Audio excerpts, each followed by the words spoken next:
சொல்லுங்க பார்க்கலாம். அவரே எனக்காக யாவையும் செய்பவரே, செய்து முடிப்பவரே,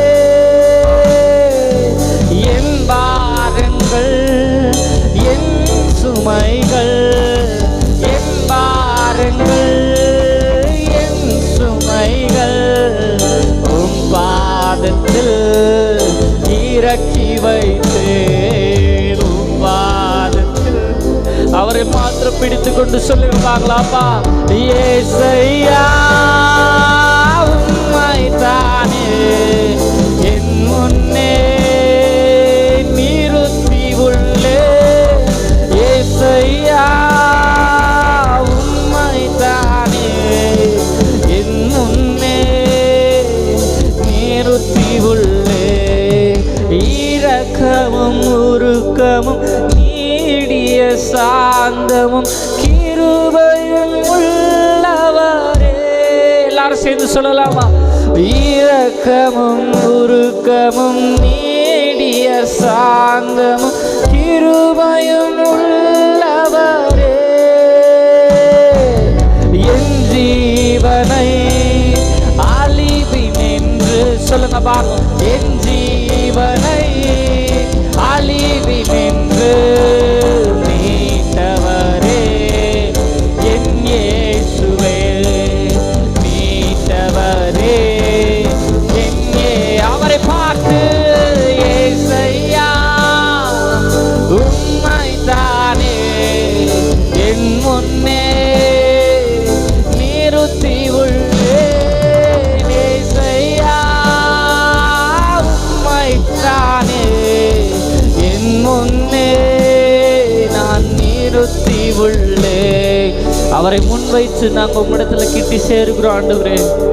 அப்பா, தூரமாக இருந்த எங்களை சமீபமாய் சேர்த்து கொண்டவரே, அப்பா உம்மை போல தெய்வம் இல்லை, உம்மை போல யாருமே இல்லை ஆண்டவரே. எங்களிடத்தில் ஆண்டவரே அப்பா உமக்கு ஈடாய் கொடுப்பதற்கு ஒன்றுமே இல்லை. நாங்கள் எங்களை தருகிறோம் ஆண்டவரே, உம்மிடத்தில் தருகிறோம் ஆண்டவரே. நீரே பெரியவர் பெரியவர் பெரியவர், நீ நல்லவர் ஆண்டவரே. சொல்லுங்க பார்க்கலாம். மன்னிப்பதில் வல்லவரே, சுகம் தரும் தெய்வம் நீரே. ஓ மன்னிப்பதில் வல்லல் நீரே, சுகம் தரும் தெய்வம் நீரே. உம் அன்பையும் இரக்கத்தையும், உம் அன்பையும் இரக்கத்தையும் மணிமுடியாய் சூட்டுகிறீர் என் மீது, மணிமுடியாய் சூட்டுகிறீர். அவரை பார்த்து ஏசையா உம்மைத்தானே என் முன்னே நிறுத்தி உள்ளே, ஏசையா உம்மைத்தானே என் முன்னே நான் நிறுத்தி உள்ளே. உம்மோடு இருப்பதுதான் என் உள்ளத்தின் வாஞ்சையா, உம் சித்தம் செய்வதுதான் என் இதயத்தின் ஏக்கமையா. நீங்க மட்டும் சொல்லுவீங்களா ஆண்டவரை பார்த்து? உம்மோடு இருப்பதுதான் உள்ளத்தின் வாஞ்சையா, உம் சித்தம் செய்வதுதான் என் இதயத்தின் ஏக்கமையா. விலையேற பெற்ற உம் இரத்தத்தால் விடுதலை கொடுத்தீர். விலையேற பெற்ற உம் இரத்தத்தால் விடுதலை கொடுத்தீர். ராஜாக்களா லேவியராக உமக்கென தெரிந்து கொண்டீர்.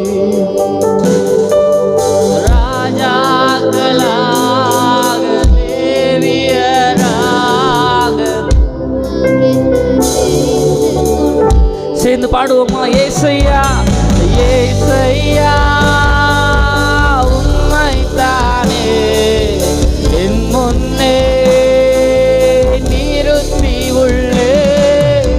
ஏசையா உம்மைத்தானே என் முன்னே நான் நிறுத்தி உள்ளே. ஆண்டவருடைய சமூகத்தில் ஒப்பு கொடுத்து ஆண்டவரே அப்பா இந்த வேளையிலே எங்களை சுகந்த வாசனையால் எங்கள் இருதயங்களை பரிசுத்தமும் ஆண்டவரே அப்பா தேவனுக்கேற்ற பலியாய் நாங்கள் ஒப்பு கொடுக்குறோம். ஆண்டவரே தேவனுக்கேற்ற ஜீவ பலியாய் ஒப்பு கொடுக்குறோம். ஆண்டவரே அப்பா ஆண்டவரே நாங்கள் மரித்து போவதற்காக அல்ல, தேவனுக்கேற்ற ஜீவ பலியாக ஒப்பு கொடுப்பதினாலே உமக்கென்று ஆண்டவரே ஆண்டவரே தேவனுக்கேற்ற ஊழியத்தை, ஜீவனுள்ள தேவனுடைய ஊழியத்தை செய்வதற்கான இருதயத்தை எங்களுக்குள்ள வைக்கிறவரே உமக்கு நன்றி செலுத்துகிறோம். ஆண்டவரே ஆண்டவரே எங்கள் உள்ளங்களை, எங்கள் உள்ளந்திரியங்களை தேவனுக்கேற்ற ஜீவபலியாக பரிசுத்தமும் உண்மையுமாய் உத்தமமாய் ஒப்பு கொடுக்கிறோம். ஆண்டவரே அப்பா உம்முடைய ஊழியம் நிறைவேறட்டும். உம்முடைய ராஜ்யம் ஆண்டவரே பரலோகத்திலிருந்து எங்கள் மேலே ஆண்டவரே எங்கள் வாழ்க்கையில் நீர் இறங்கி வந்து உம்முடைய ராஜ்யத்தை நீர் நிறைவேற்றுவீராக என்று ஜெபிக்கிறோம். ஆண்டவரே ஆண்டவரே உம்முடைய அன்பின் ஆழம் அகலம் எல்லாவற்றையும் நாங்கள் உணர்ந்து உம்மை ஆராதிக்கிறோம். ஆண்டவரே நீர் பெரியவர், சிறந்தவர், உண்மையே எங்களுக்கு முன்பாக வைத்திருக்கிறோம். நாங்கள் அசைக்கப்படுவதில்லை. ஆண்டவரே எந்த பாவமும், எந்த குற்றங்களும், எந்த குறைகளும், ஆண்டவரே எந்த மீறுதல்களும் ஆண்டவரே எங்களை உம்மை விட்டு பிரிப்பதில்லை. எல்லா அக்கிரமத்தையும், எங்களுடைய மீறுதல்களையும் அக்கிரமத்தையும் எல்லாவற்றையும் கிறிஸ்துவின் மேலே சுமத்தி தீர்த்தீர் என்று வாசிக்கிறோம். ஆண்டவரே ஆண்டவரே கிறிஸ்துவின் நாமத்தினாலே எங்களுக்காய் சாட்சி இடுகிற உம்முடைய இரத்தத்தின் நிமித்தம் உம்மிடத்தில் நாங்கள் கிட்டி சேருகிறோம். உம்முடைய பிள்ளைகளாய் நாங்கள் வாழுகிறோம். எங்களை ஒப்பு கொடுக்கிறோம். உம்முடைய சித்தம் செய்வதுதான் எங்கள் இருதயத்தின் நோக்கமாக இருக்கிறது. ஆண்டவரே நாங்கள் பாடினபடி எங்கள் வாழ்க்கையை ஆசீர்வதிப்பீராக. இயேசுவின் நாமத்தில் ஒப்பு கொடுக்கிறோம் எங்கள் நல்ல தகப்பனே. ஆமேன். எல்லாரும் உட்காரலாம். ஹல்லேலூயா. ஆமேன். கர்த்தர் நல்லவர். ஆமேன். அவருடைய இரத்தத்தை குறித்து இந்த நாட்களில் ஆமேன் இந்த இயேசுவின் சிலுவை பாடுகளை குறித்து நம்ம பார்த்து கொண்டிருக்கிறோம். அவருடைய இரத்தத்தின் விலையேற பெற்ற அவருடைய இரத்தம், அவருடைய மீட்பு விலையேற பெற்றதாக இருக்கிறது. ஆமேன் ஆமேன். நம்ம பார்த்தோம் லேவியராகமம் 17:11 அதில் பார்க்கும் பொழுது நம்ம பார்த்தோம் இரத்தத்தின் மாம்சத்தின் உயிர் இரத்தத்தில் இருக்கிறது, அதை நான் உங்களுக்காக பலிபீடத்திலே பாவ நிவர்த்தி செய்யும்படிக்கு வைத்தேன் என்று பார்க்கிறோம். ஆமேன் ஆமேன். வேதத்தில் பலி, இயேசு மரித்தார், அநேக ஆடு மாடுகள் பலியிடப்பட்டது எல்லாம் பார்க்குறோம். எல்லாம் எதற்காக? உங்களை பார்த்து ஒரு கேள்வி கேட்குறேன். எல்லாமே எதற்காக? பாவ நிவர்த்தி செய்வதற்காக. சரி, எதற்காக நம்ம பாவ நிவர்த்தி செய்யப்படுகிறோம்? எதற்காக நான் பாவ நிவர்த்தி செய்யணும்? என்ன நோக்கம்? அதற்குண்டான நோக்கம் என்ன? நம்ம நல்லா இருக்கணும். என் பாவிகள் நல்லா இல்லையா? பாவம் செய்கிறவங்க வாழலையா?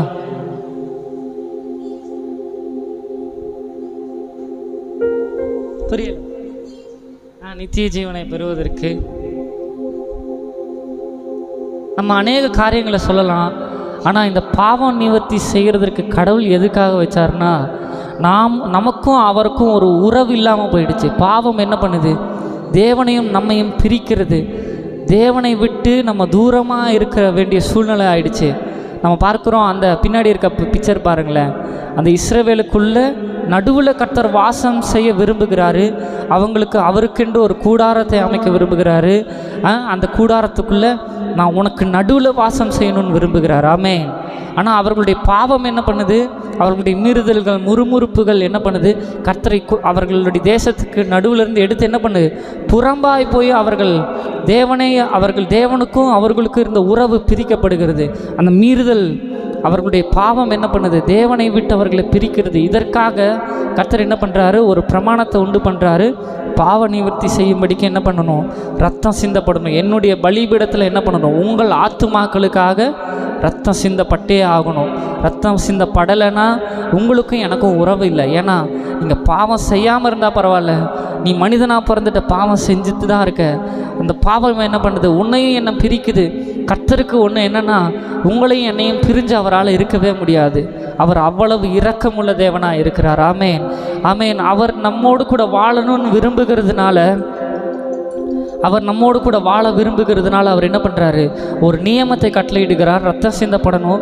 சரி, உனக்காக என்ன பண்ணுறேன் இப்போது அப்படின்னு சொல்லிட்டு அவர் ஒரு ஆடு ரத்தத்தையும் மாட்டு ரத்தத்தையும் என்ன பண்ணுறாரு, ஒரு நிழலாய், நியாயப்பிரமாணத்தின் காலத்தில் ஒரு நிழலாய், சரி இப்போது இந்த நிமிஷத்தில் நீ என்கிட்ட வந்து சேரணுமா, என்னை நோக்கி பார்க்கணுமா, ஒரு ஆடு ரத்தம் என்ன பண்ணணும், பலியிடப்படணும் அப்படின்னு சொல்கிறாரு. ஆனால் அது நிரந்தரமான தீர்வு கிடையாது. இப்போ பலியிடப்பட்டுட்டு போயிட்டான், நாளைக்கு திரும்ப வரும்போது மறுபடியும் ஒரு குற்றத்தோட, ஒரு பாவத்தோடு வந்து நிற்கிறான். அப்போ நீங்கள் யோசிச்சு பாருங்கள், இயேசு கிறிஸ்துவின் ரத்தம் நம்மளை மீட்கலைன்னா, இன்றைக்கி நம்ம கர்த்தருடைய சமூகத்தில் வந்து ஆராதிக்க நிற்கும்போது இங்கே ஒரு 40-50 பேர் இருக்கோன்னா 50 ஆடுகள் இந்த இடத்துல அடிக்கப்பட்டு இந்த பலிபீடத்தில் சிந்தப்பட்டுச்சுன்னா இந்த இடம் எப்படி இருக்கும்? ஒவ்வொரு நிமிடமும் நான் கர்த்தரை ஆராதிக்கணும். நீங்கள் வரும்பொழுதெல்லாம் ஒரு உயிர் சிந்தப்பட்டு, ஒரு உயிர் மரித்து கொண்டே, உங்களால் அந்த உயிர் கதற அது ரத்தம் சிந்தப்பட்டு மரிக்கணும் அப்படிங்கிற சூழ்நிலை இருந்துச்சுன்னா எப்படி இருக்கும்?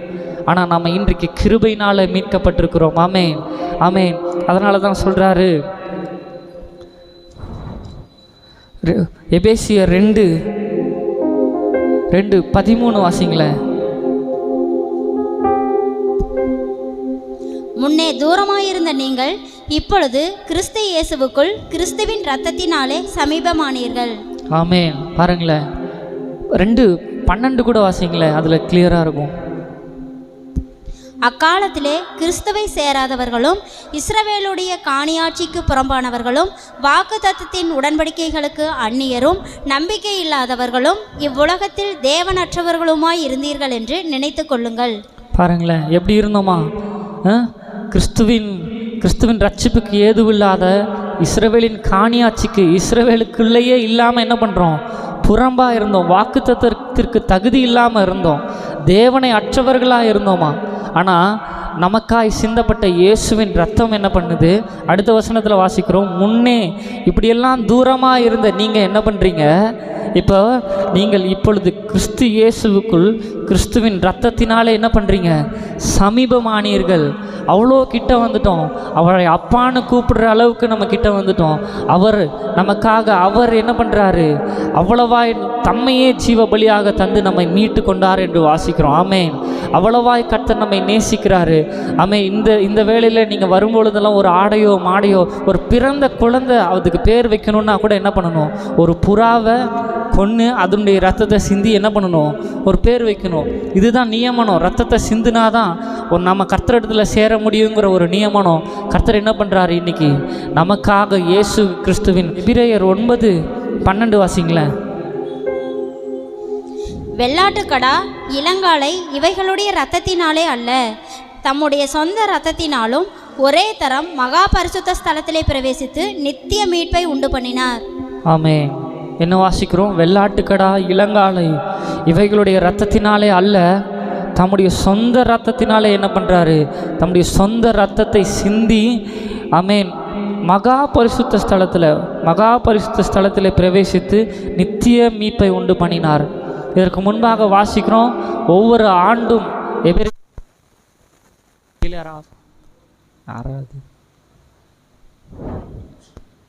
நம்ம இதுக்கு முன்பாக வாசிக்கிறோம், எபிரேயர் 10வது அதிகாரத்தில் வாசிக்கிறோம். நம்ம தொடர்ந்து வாசிக்கும் பொழுது அதில் பார்க்கிறோம் என்னென்னா, நியாயப்பிரமாணம் அதற்குண்டான பலிகள் எல்லாம் வருடந்தோறும் என்ன பண்ணுது, ஆசாரியன் வருடந்தோறும் ஒரு பலியை செலுத்தி மகா பரிசுத்த ஸ்தலத்துக்குள்ளே பாவம் இல்லாதவனா எல்லா ஜனங்களுக்கும் சாட்சியாக, எல்லா ஜனங்களுக்கும் ஒரு ஒரு ஒரு மத்தியஸ்தனாய் உள்ளே போயிட்டு வராரு. கர்த்தருக்குள்ள ஆண்டவர் எங்கள் மேலே கோபமாக இல்லை, ஆண்டவர் எங்கள் மேலே இரக்கமாக இருக்கிறாருன்னு. இன்றைக்கு ஒவ்வொரு நாளும் ஒவ்வொரு வருடமும் போய் வர்றதுனால அந்த பாவம் என்ன பண்ணாது, தீர்ந்து போகாது. அடுத்த வருஷம் இன்னும் மழை போல் பாவங்களை ஜனங்க சேர்த்து வச்சுக்கிறாங்க. திரும்பவும் ஆசாரியன் போய் வர வேண்டியதாக இருக்கிறது. இனி நம்ம அந்த மாதிரி இல்லை, நிரந்தரமான ஒரு தீர்வு, நிரந்தரமாய் நம்ம வாசிக்கிறோம். எபிரேயர் 10:5 வசனத்தை வாசிங்களேன். 4:5.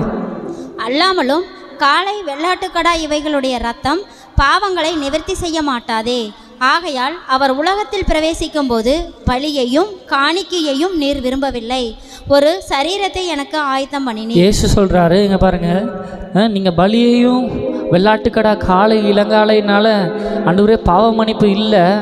நீங்கள் இந்த உலகத்தில் வரும்போது என்ன பண்ணீங்க? நீங்கள் பலியை விரும்பலை. இயேசு ஆண்டவரை பார்த்து சொல்கிறாரு, நீங்கள் எனக்கு ஒரு சரீரத்தை உண்டு பண்ணினீங்க. நான் ஒரு ஆட்டுக்குட்டி ஆனவராய் நான் வந்தேன். என்ன பண்ணுறீங்க? வார்த்தையினாலே எனக்கு ஒரு சரீரத்தை உண்டு பண்ணினீங்க. தொடர்ந்து வாசிக்கலாமா? சர்வாங்க தகன பலிகளும் பாவ நிவாரண பலிகளும் உமக்கு பிரியமானதல்ல என்றீர். அப்பொழுது நான், தேவனே, உம்முடைய சித்தத்தின்படி செய்ய இதோ வருகிறேன், புஸ்தக சுருளில் என்னை குறித்து எழுதியிருக்கிறது என்று சொன்னேன் என்றார். நியாய பிரமாணத்தின்படி செலுத்தப்பட்டு வருகிற பலிகளை குறித்து மேற்சொல்லியபடி பலியையும் காணிக்கையையும் சர்வாங்க தகன பலிகளையும் பாவ நிவாரண பலிகளையும் நீர் விரும்பவில்லை, அவைகள் உமக்கு பிரியமானதல்ல என்று சொன்ன பின்பு, தேவனே, உம்முடைய சித்தத்தின்படி செய்ய இதோ வருகிறேன் என்று சொன்னார். இரண்டாவதை நிலைநிறுத்துவதற்கு முதலாவதை நீக்கி போடுகிறார். ஆமென், ஹல்லேலூயா, ஆமென். நம்ம பார்க்கிறோம், நியாயப்பிரமாணத்தின்படி செலுத்தப்பட்டு வருகிற பலிகளை குறித்து மேற்சொல்லியபடி அந்த ஜனங்க என்ன பண்ணுறாங்க? இதுதானே பிரமாணம். இப்போ நான் பாவம் செஞ்சுட்டேன்னா என்ன பண்ணணும்? ஒரு பலி செலுத்தணும், அதுதானே, இது ஈஸி தானேன்னு ஒரு ஆட்டுக்கடாவை வந்து வாங்கி பலி செலுத்திட்டு அவரை பார்த்துட்டு போக முடியாது. கர்த்தர் என்ன பண்ணுறாரு? பலிகளையும் தகன பலிகளையும் அவர் விரும்புகிறதில்ல. அவர் என்ன பண்ணுறாரு? இரக்கத்தை விரும்புகிறேன்னு சொல்கிறாரு. தேவனை அறிகிற அறிவை விரும்புகிறேன்னு சொல்கிறாரு. நம்ம பார்க்குறோம், எதனால் நமக்கு விடுதலை உண்டாகிறது? அவரோடு கிட்டி சேரணுங்கிறது தான் ஆண்டவருக்கு நோக்கமோ தவிர, ஒரு பலியை செலுத்திட்டு ஒரு ரத்தத்தை ஆண்டவர் விரும்பலை. ஒரு ரத்தம் சிந்தப்பட்டால் போதும், நான் கர்த்தரிடத்தில் வந்துட்டா இல்லை. அவர் நம்மோடு கூட அவரும் நாமும் பரிசுத்தமான ஒரு வாழ்க்கையை வாழ வேண்டும் என்பதை கர்த்தர் விரும்புகிறாரு. ஒரு நிரந்தரமான எந்த தடையும் இல்லாத ஒரு உறவு, யாரும் பிரிக்க முடியாத ஒரு உறவு, யாரும் குற்றம் சாட்டப்படாத ஒரு உறவு, நமக்காக விலையேற பெற்ற ஒரு உறவு. ஆமென். விலையேற பெற்ற ஒரு இரத்தத்தை அவர் கொடுத்து, ஒரு சரீரத்தை அவர் இயேசுவுக்கு கொடுத்து, அதை நமக்காக பிற்கப்படும்படி கொடுத்து, அவருடைய கடைசி சொட்டு ரத்தம் வரைக்கும் நமக்காக சிந்தப்பட்டு அவர் நம்மை மீட்டிருக்கிறார். எபிரேயர் 10:10 வாசிக்கலாம். இயேசு கிறிஸ்துவினுடைய சரீரம் ஒரே தரம் பலியிடப்பட்டதினாலே அந்த சித்தத்தின்படி நாம் பரிசுத்தமாக்கப்பட்டிருக்கிறோம். ஹல்லேலூயா. அவருடைய சித்தம் என்னது? ரத்தம் சிந்தப்படணும். அவருடைய சித்தம் என்ன? ஏதாவது ஒரு பலியிடப்படணுங்கிறது அவர் சித்தம் இல்லை. நாம் பரிசுத்தமாக்கப்படணும் என்பது தான் அவருடைய சித்தமாக இருக்கிறது. ஆமென். அதற்காக தன்னுடைய சொந்த குமாரனையும் கொடுத்து அவர் நம்மை பரிசுத்தமாக்கி அவரோடு கூட உறவாட, அவரோடு கூட நாம் ஐக்கியப்பட்டிருக்கும்படி அவர் நம்மை அழைத்திருக்கிறார். அவர் நமக்காக தம்முடைய ஜீவனையும் கொடுக்க தயாரானார்.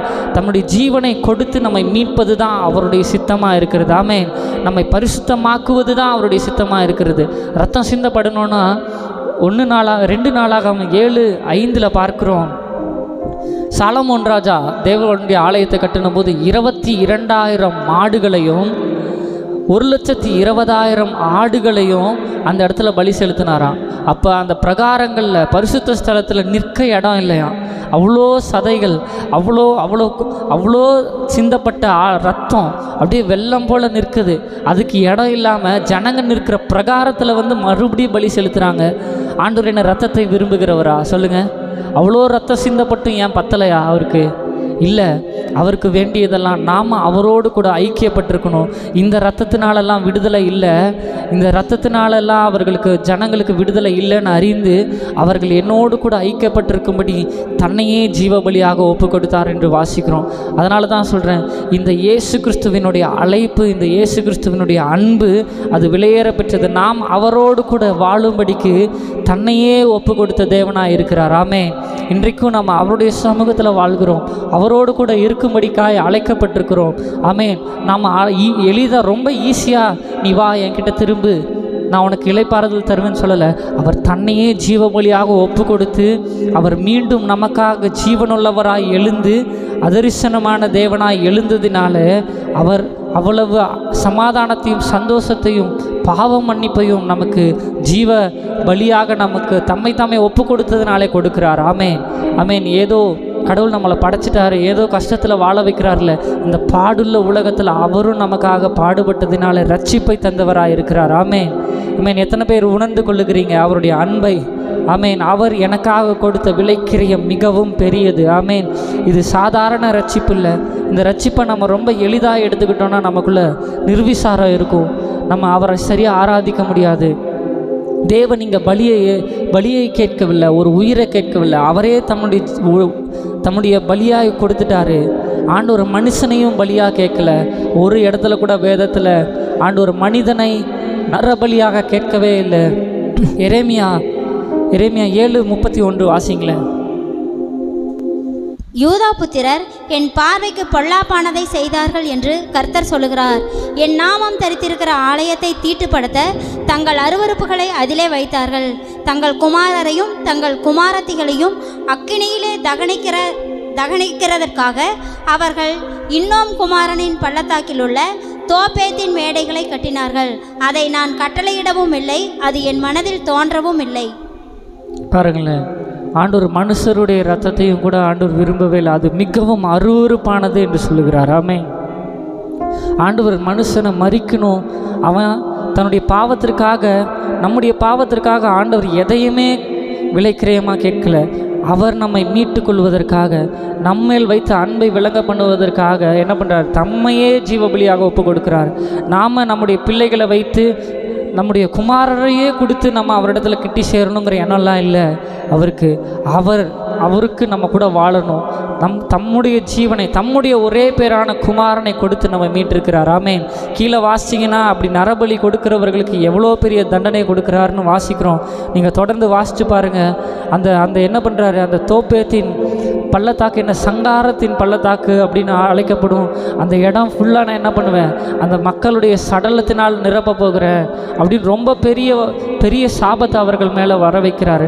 அதனால் தேவன் மனுஷருடைய பலியை, மனிதனுடைய ரத்தத்தை பலியாகவும் கேட்கல. ஒரே பேரான குமாரனை நமக்காக பலியாக தந்ததுனால அவரோடு உறவாய் நம்மை வைத்திருக்கிறார். ஆமென். சேர்ந்து இந்த பாடலை மட்டும் பாடலாமா? உணர்ந்து பாடி கர்த்தருடைய நாமத்தை மகிமைப்படுத்துவோம். கல்வாரி சிலுவையினால் என் சாபங்கள் உடைந்ததையா, கல்வாரி சிலுவையினால் என் சாபங்கள் உடைந்ததையா, ஆபிரகாமின் ஆசீர்வாதங்கள் பிள்ளைக்கு கிடைத்ததையா, ஆபிரகாமின் ஆசீர்வாதங்கள் இந்த அடிமைக்கு கிடைத்ததையா. நன்றி நன்றி நன்றி நன்றி நன்றி நன்றி சொல்லலாமா? இயேசுவே உம் இரத்தத்தால் என்னை நீதிமானாய் மாற்றினீரே, இயேசுவே உம் இரத்தத்தால் என்னை நீதிமானாய் மாற்றினீரே, பரிசுத்த ஆவி தந்து உம் அன்பை ஊற்றினீரே, உம் பரிசுத்த ஆவி தந்து உம் அன்பை. எத்தனை பேர் ஒன்று சொல்றீங்க ஆண்டவரை பார்த்து? அப்பா நன்றி நன்றி நன்றி சொல்லுங்க பார்க்கலாம். ஆண்டவரை பார்த்து நன்றி நன்றி நன்றி. உம்மையே நம்பி வாழ்வதால் நான் உமக்கே சொந்தமானே, உம்மையே நம்பி வாழ்வதால் நான் உமக்கே சொந்தமானே. என் உயிரான கிறிஸ்து வந்ததா, உறவுக்குள் வந்து விட்டே, என் உயிரான கிறிஸ்து வந்ததா, உறவுக்குள் வந்து விட்டே. நன்றி நன்றி நன்றி நன்றி நன்றி நன்றி. ஆமே. நம்ம வாசிக்கிறோம், பலியையும் தகன பலிகளையும் நான் கேட்கல, இரக்கத்தையும் தேவனை அறிகிற அறிவையும் தான் அவர் கேட்கிறாரு. ஆமே. ஒரு சின்ன பிள்ளை அவங்க அப்பா அம்மா கிட்ட நீ ஏன் ஆண்டவர்னு போய்கிட்டே இருக்க? ஆண்டவர் உனக்கு இது வரைக்கும் என்ன செஞ்சிட்டாரு? நீ என்ன வீடு கட்டிட்ட? நீ என்ன வாழ்ந்துட்ட ஆண்டவரை பார்த்துன்னு? அப்போது அவங்களுக்கு தேவனை பற்றின அறிவு அவ்வளோதான். நம்ம இன்றைக்கு தியானிக்கிறோம், தேவன் வெறும் வீடு கட்டுறதுக்கோ, வெறும் நான் அன்றாட வாழ்க்கைக்கு எனக்கு சாப்பாடு தருகிறதுக்கோ மாத்திரம் இல்லை. அதான் ஆண்டவர் சொல்கிறாரு, மனுஷன் அப்பத்தினால் மாத்திரம் அல்ல, இன்னைக்கு வாழ்வாதாரத்துக்காக மாத்திரம் அல்ல, தேவனுடைய வார்த்தையினாலே பிழைக்கிறான் என்று வாசிக்கிறோம். ஆமென். தேவனுடைய வார்த்தை என்ன சொல்லுகிறது? அவரை அறிகிற அறிவினாலே நாம் பிழைத்திருக்கிறோம், நீதிமான்களாக்கப்பட்டிருக்கிறோம். அவரை அறிகிற அறிவு என்ன சொல்லுகிறது? அவர் விலையேற பெற்ற இரத்தத்தினாலே, ஆமென், கிருபையின் ஐஸ்வர்யத்தினாலே தம்முடைய இரத்தத்தை கொடுத்து நம்மை நீதிமான்களாய் மாற்றி இருக்கிறார்.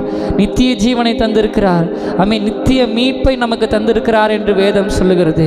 அவரை முழுவதுமாய் அறிந்தால் நம்ம இந்த உலகத்திற்காக, இம்மைக்குரிய பாடுகளுக்காக நம்ம அவரை விட்டு பிரிய மாட்டோம். ஆமென். தேவனை அறிந்து கொள்ளுவோம். அவர் நமக்காக கொடுத்த விலைக்கிரிய மிகவும் மிகவும் மிகவும் பெரியது. ஆமென். பரலோகத்திற்குண்டான சாயலாய் நம்ம மாறணும்னா அவர் நமக்காக கொடுக்கிற அந்த விலையேற பெற்ற இரத்தம் பலி அது இதிலும் மேலானதாக இருக்கணும் என்று வாசிக்கிறோம். ஆமென். தேவனுக்குரிய சாயலாய் நாம் மாறணும்னா அது விலையேற பெற்ற இரத்தத்தினாலே மட்டும்தான் நம்ம அவருடைய சாயலாய் மாற முடியும். நமக்கு முன்பாக இருக்கிற பாவ கரையை அவர் தம்முடைய இரத்தத்தினாலே துடைத்து தீர்த்தார். இன்றைக்கு இந்த உலகத்திற்குரிய காரியங்களுக்காக வெளியேற பெற்ற தேவனுடைய அன்பை உதறி தள்ளாதிருங்க. தேவனுடைய அன்பை பிடித்து கொள்ளுங்க. அவர் நம்ம ஆராதிக்க தகுதியுள்ளவராக இருக்கிறார். ஏன்னா அவர் நம்ம மேலே வைத்த அன்பு வெளியேற பெற்றது. நாம் பாவிகளாக இருக்க கிறிஸ்து நமக்காக மரித்ததினாலே தேவன் நம்மேல் வைத்திருக்கிற அன்பை விளங்க பண்ணினார் என்று வாசிக்கிறோம்.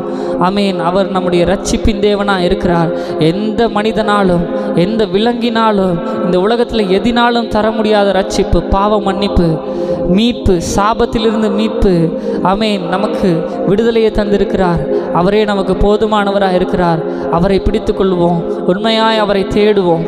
கர்த்தர் இம்மையில் மாத்திரமல்ல மறுமையிலும் நம்மை ரட்சிக்க அவர் போதுமானவராக இருக்கிறார். இயேசுவின் நாமத்தினால் நம்ம சபையாக இடத்தில் ஒப்பு கொடுத்து வாழ்வோம். ஆமென். கர்த்தர் நம்மை ஆசீர்வதிப்பாராக. ஆமென்.